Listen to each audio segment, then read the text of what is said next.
যে তার পেটে তীব্র ব্যথা হচ্ছে, বুকে জ্বালা পোড়া হচ্ছে এবং তার বমি বমি ভাব লাগে এবং তার খাওয়ায় কোনো রুচি নেই। প্রথমত আমাদের জাল মশলাদার খাবার পরিহার করতে হবে এবং অনেক সময় সেটি আলসারেও পরিণত হতে পারে।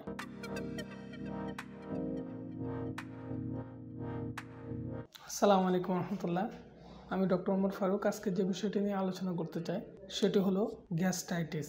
গ্যাস্ট্রাইটিসের লক্ষণ হিসেবে রোগীরা সাধারণত আমাদের কাছে পেটে জ্বালাপোড়া নিয়ে আসে। সাধারণত এপিগ্যাস্ট্রিক রিজিয়নে খুব ব্যথা হয়, অম্বল হয় অর্থাৎ বুকে ব্যথা হয়, বমি বমি, অনেক সময় বমি বমি ভাব হয়, পেট পাপা থাকে। রোগীরা বলতে চান পেটে অনেক বেশি গ্যাস জমে গেছে, ক্ষুধামন্দা বা খাওয়ার প্রতি রুচিহীনতা দেখা যায়। অনেক সময় কালো পায়খানা হয়, যেটাকে আমরা মেলানা বলি। এটি সাধারণত পেটে যদি আলসার হয় এর পরবর্তীতে দেখা যায়। খুব সাধারণ যে কয়েকটি কথা রোগীরা সাধারণত বলে যে তার পেটে তীব্র ব্যথা হচ্ছে, বুকে জ্বালা পোড়া হচ্ছে এবং তার বমি বমি ভাব লাগে এবং তার খাওয়ায় কোনো রুচি নেই। অবশ্যই গ্যাস্ট্রাইটিসের এরকম লক্ষণ দেখা গেলে আমরা একজন ডাক্তারের কাছে গিয়ে চিকিৎসা নেব। তারপরও আমাদের যাতে গ্যাস্ট্রাইটিস না হয় বা গ্যাস্ট্রাইটিসকে যেভাবে কমানো যায় সেজন্য আমরা কিছু ঘরোয়া টিপস বা টোটকা অনুসরণ করতে পারি। গ্যাস্ট্রাইটিস প্রতিরোধের টিপস: প্রথমত আমাদের জাল মশলাদার খাবার পরিহার করতে হবে। সাধারণত যারা অনেক বেশি জাল এবং মশলাদার খাবার খায় তাদের ক্ষেত্রে অ্যাসিড নিঃসরণের পরিমাণটা অনেক বেশি বেড়ে যায়। এই অ্যাসিড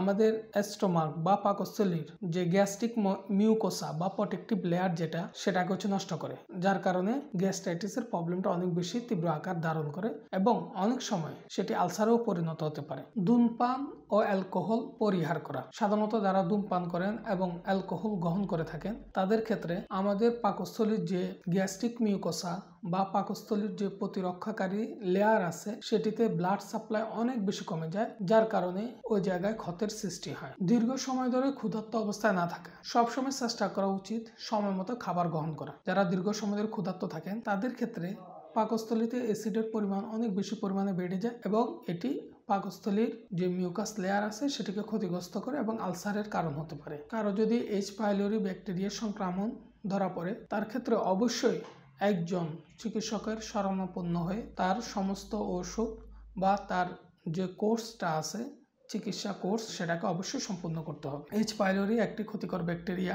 এই ব্যাকটেরিয়া স্টোমাকের যে মিউকাস লেয়ার আছে মিউকাস লেয়ারকে ধ্বংস করে, যার কারণে আলসার হয়। প্রোবায়োটিক হিসাবে আমরা নিয়মিত টক দই খেতে পারি। টক দইয়ের ভিতর অনেক উপকারী ব্যাকটেরিয়া আছে, সেটি যে সমস্ত খারাপ ব্যাকটেরিয়া আছে সেগুলোকে ধ্বংস করে। বিশেষ করে এইচ পাইলোরি নামক যে ব্যাকটেরিয়া আছে সেটাকে টক দইয়ের যে ব্যাকটেরিয়া বা উপকারী ব্যাকটেরিয়া আছে তারা ধ্বংস করে দেয়। ওষুধ গ্রহণের ক্ষেত্রে আমাদের সতর্কতা অবলম্বন করা উচিত। ডক্টরের পরামর্শ ছাড়া কোনো ওষুধ খাওয়া উচিত না। বিশেষ করে আমরা যেনতনভাবে ব্যথার ওষুধ ব্যবহার করি, স্পেশালি NSAID এর কথা বলি আমরা।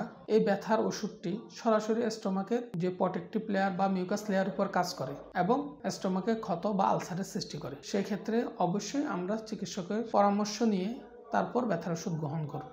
স্ট্রেস কমানো: সাধারণত যারা স্ট্রেসফুল লাইফ লিড করে তাদের ক্ষেত্রে অনেক বেশি পরিমাণে কর্টিসল নিঃসরণ হয়। এই কর্টিসল অনেক বেশি পরিমাণে স্টোমাকের অ্যাসিড নিঃসরণটাকে বাড়ায়, যার কারণে স্টোমাকে ক্ষত বা আলসারের সৃষ্টি হতে পারে। পর্যাপ্ত পরিমাণে পানি পান করা উচিত। পর্যাপ্ত পরিমাণে পানি পান করার কারণে অ্যাসিডের যে ভারসাম্যটা আছে সেটি রক্ষা হয়। আমরা কিছু ঘরোয়া টিপস বা টোটকা অনুসরণ করে গ্যাস্ট্রাইটিসের মতো কঠিন একটি বিষয়কে আমরা প্রতিরোধ করতে সক্ষম হব। আশা করি সবাই ভালো থাকবেন, সুস্থ থাকবেন। অন্য কোনো দিন অন্য কোনো নতুন ভিডিও নিয়ে আলোচনা করব। আসসালামু আলাইকুম রহমতুল্লাহ।